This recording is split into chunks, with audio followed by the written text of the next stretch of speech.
세상의 샘 평화의 소리 KCR 11시 종합뉴스 뉴질랜드 뉴스입니다. 데이비드 시모어 행동당 당수는 어제 오클랜드 시내에서 있었던 대규모 시위 행위에 대해 놀라움을 금치 못했습니다.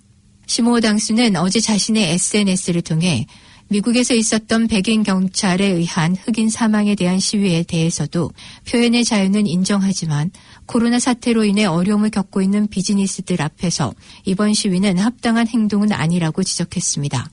그는 정부가 세운 규정에 따라 정상적인 영업을 하지 못하면서 직원들을 해고하는 등 큰 손해를 보고 있는 비즈니스들 앞에서 규정을 어겨가면서 시위를 벌인 시위대들의 행동에 안타까움을 전했습니다. 시모어 당수는 지금 당장이라도 록다운 규정을 모두 폐지하고 레벨 1으로 경계 수위를 낮추고 정상적인 영업 활동을 허용하도록 정부에게 촉구했습니다. 윈스턴 피터스 부총리도 어제 있었던 시위대들에 대한 행동당의 시모어 당수 의견을 지지하고 나섰습니다. 피터스 부총리는 자신의 SNS를 통해 500만 인구가 지키고 있는 규정이 일부 소수자들에 의해 무시되었다고 말하며 혹시라도 당국이 이를 허용했다면 오늘부터라도 즉시 레벨 1으로 경계 수위가 낮춰져야 한다고 밝혔습니다. 오클랜드 시내 중심지와 웰링턴 시내 그리고 크라이스처치 대성당 광장에서 열린 집회들은 미국에서 흑인의 사망으로 일어나고 있는 시위 행위의 일환으로 어제 뉴질랜드에서도 비폭력적인 시위로 진행됐습니다.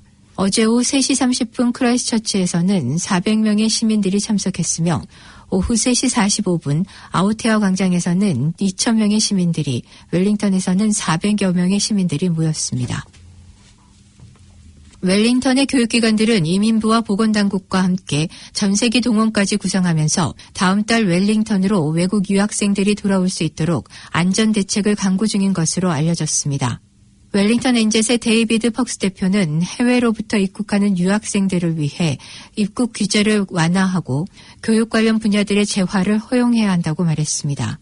또한 해외 유학생들은 그들로 인한 경제 효과가 확실하지만 이외에도 지역사회 문화와 교육 환경의 다양성 등 기여도가 높다고 전하며 관련 기관에서의 검역과 격리에 대한 협조를 바란다고 말했습니다. 빅토리아 대학교의 글램 길포드 교수도 7월에 시작되는 2학기에 맞추어 해외 유학생들의 입국과 등록이 학생들의 수업 진행에도 반드시 필요하다고 전했습니다. 웰링턴 공항도 정부의 관계기관과 입국심사사무소, 항공사 등 관련된 모든 기관들과 함께 보건안전을 지키면서 해외로부터의 학생들을 유치하기 위해 노력하고 있다고 밝혔습니다. 이미 뉴질랜드 영주권을 가진 성인 자녀들의 부모에 대한 부모 이민 카테고리가 2016년 정지된 이후 2월에 다시 시작됐습니다. 그러나 4월 첫 추첨이 실시되기 한 달 전 코비드19 팬데믹으로 지원자 선택을 위한 추첨이 중단됐습니다. 지난 2월 비자 신청 재개 시 약 6,000명의 신청자가 있었으며 5건의 신청 중 1건은 거절됐습니다. 새로운 규정에 따르면 2명의 부모를 모시려면 부부의 연봉 합산이 21만 2,160달러가 돼야 합니다. 이미그레이션 엔젯 대변인은 2월 이후 1,209건의 의향서가 추가 신청됐지만 새로운 규정 하에 부모 이민 카테고리 의향서 선별은 2020년 5월에 있다고 말했습니다. 북섬의 노스랜드 라인 철도 노선 개량 작업이 본격적으로 다시 시작됐습니다. 오클랜드에서 판가레이까지 이어지는 철도 노선의 개선 작업은 노후 교량들을 손보고 터널들을 보수해 일반 컨테이너보다 높은 이른바 하이큐브 컨테이너도 실어 나를 수 있게 됩니다. 공사가 마쳐지면 운행 시간도 단축될 뿐만 아니라 수송 역량도 크게 늘어나 5개 교량과 13곳에 달하는 터널에 대한 공사가 진행됩니다.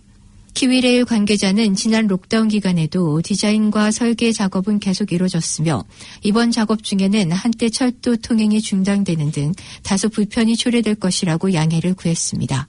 또한 공사에는 건설업체 등이 여럿이 참여하게 돼 지역 경기 활성화에도 도움이 될 것이라고 그는 덧붙였습니다. 뉴질랜드 최대 판매 업체인 니도 매장이 오클랜드 서쪽 지역에 개장하면서 개점일의 쇼핑객들은 코비드19 시침인 사회적 거리 두기를 잊은 듯했습니다. 월요일 정오쯤 200명의 사람들이 줄을 서 있었고 주차하는 데 15분, 줄 서서 입장하는 데 약 50분이 걸렸다고 한 고객은 헤럴드에 말했습니다. 쇼핑객들은 사회적 거리 두기를 거의 지키지 않았고 2m 거리 두기를 안내하는 직원도 없었다고 말했습니다. 그러나 줄리안 부타로 총책임자는 이번 주말에 핸더슨 링컨 로드에 개장하는 이곳은 쇼핑객들의 물리적 거리두기가 이루어지고 40분마다 쇼핑객들에게 거리두기 안내 방송을 했으며 지침도 잘 시행했다고 말했습니다. 뉴질랜드 최대 가구 및 홈웨어 업체로 영업을 시작한 니도는 전체 매장과 식품 매장이 문을 열면 10,000개 이상의 제품이 판매되고 180개의 일자리가 창출됩니다. 비바람이 몰아쳤던 퀸즈버스데이 연휴 날씨는 이번 주부터 서서히 맑아지겠지만 기온은 제법 떨어지면서 겨울로 접어들 것으로 NIWA 기상 전문가는 예보했습니다. 북섬 지역은 이번 주 몇 차례의 비가 예상되지만 전반적으로 건조한 겨울이 될 것으로 예상되며 겨울의 끝자락이나 봄이 다가오면서 기상 패턴이 바뀌어 많은 비가 내릴 것으로 예보되고 있습니다. 이번 주 낮 최고 기온은 북섬이 14도에서 19도 사이를 보일 것이며 남섬은 14도에서 16도 정도를 보이지만 목요일 밤과 금요일 남섬 지역은 한랭 정선의 영향으로 기온이 내려가 다음 주는 더 쌀쌀해질 것으로 보입니다. 하지만 이번 겨울은 예년에 비해 비교적 덜 추울 것으로 예상되고 있습니다. 오늘의 환율 정보입니다. 뉴질랜드 달러화 대비 원화 기준의 환율은 764원 43전, 한국에서 보낼 때 772원 43전, 한국에서 받을 때 756원 79전입니다.